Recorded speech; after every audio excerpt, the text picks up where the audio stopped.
All right, welcome Bearcats. Congratulations, you got through all those other FRQs, and as a reward, you get to do FRQ 6. You think I'm being sarcastic, but I'm not, because FRQ 6 is the bomb. As a matter of fact, if you're watching this in 2020, this is my prediction as to what one of your FRQs will be, just because it asks you to find the equation of a tangent line. That's a major calculus topic.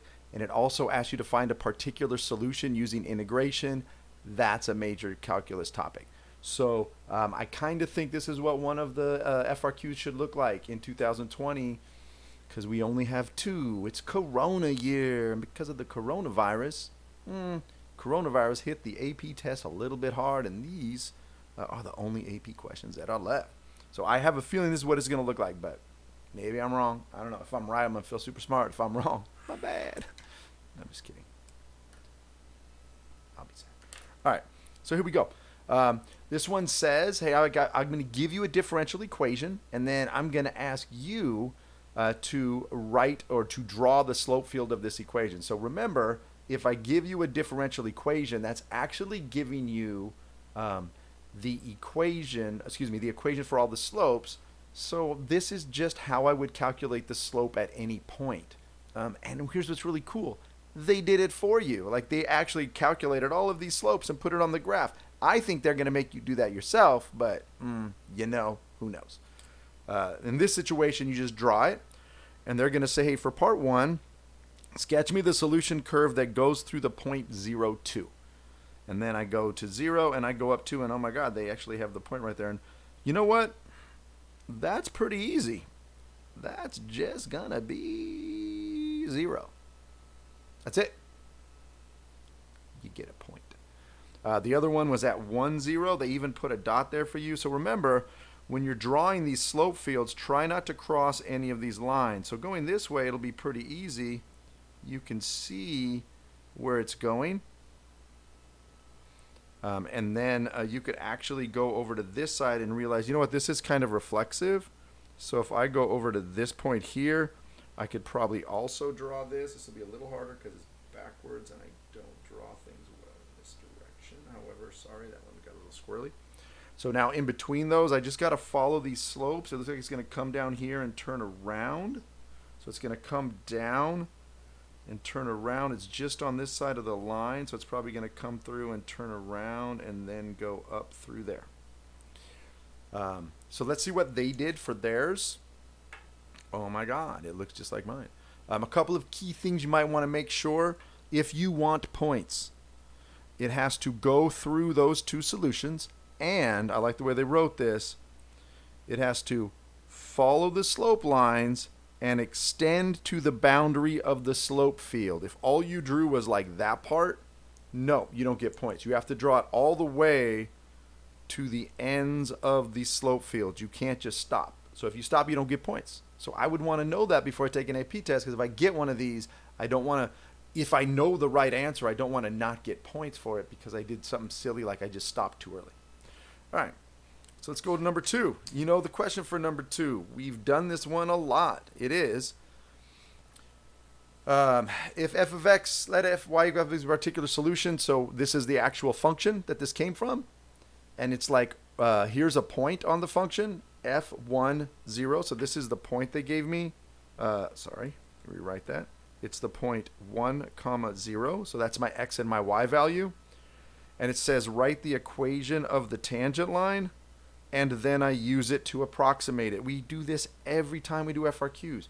Write the equation of the tangent line, now plug in a 0.7. So if I want the equation of the tangent line, I do need to find the slope. And by the way, I did get a slope field. So all I got to do is plug in this into my slope field equation. So let's see what they got. So they did not show the work to their 4/3.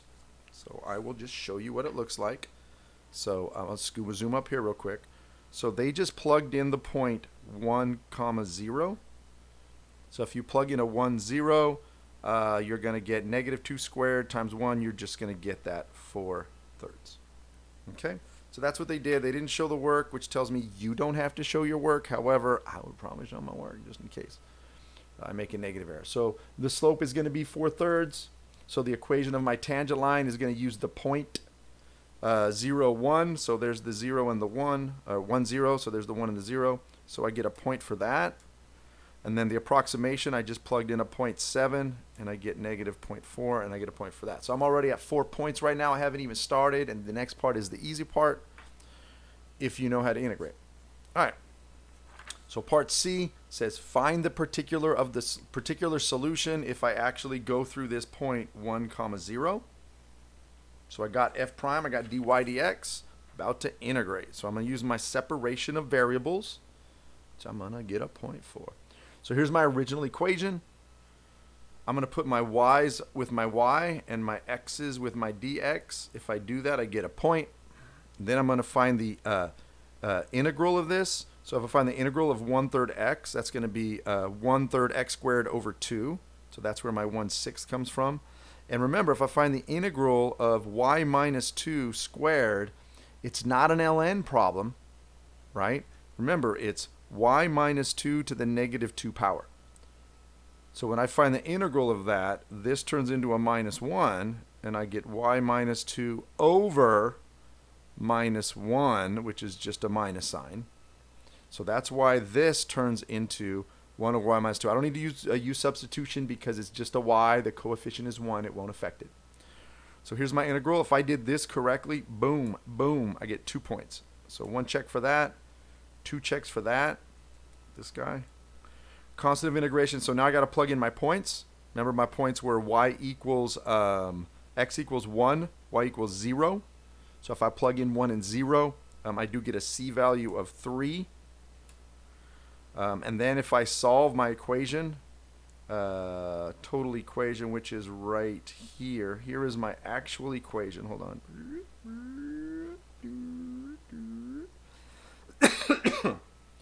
So if I solve this equation for y, it's a little tricky. I found a common denominator.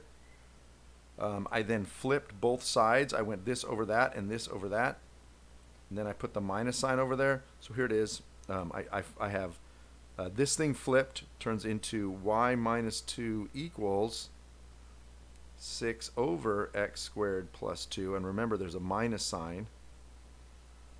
So then I get y minus 2 equals negative 6 over x squared plus 2. And then I, of course, add the 2, and I get that answer. So if I do all of that work, it's worth 1 point. So maybe I got an 8 out of 9, and I didn't quite get all that funky stuff at the end right because my algebra skills weren't on point, but it is what it is. All right, hopefully you did well. That was 2018. We have lots more to do. We got a little bit of time left before our AP test, so hang in there. Keep working hard at it. Remember, it'll validate a whole year of work. So let's make sure we do the best job we can. All right. See you next time.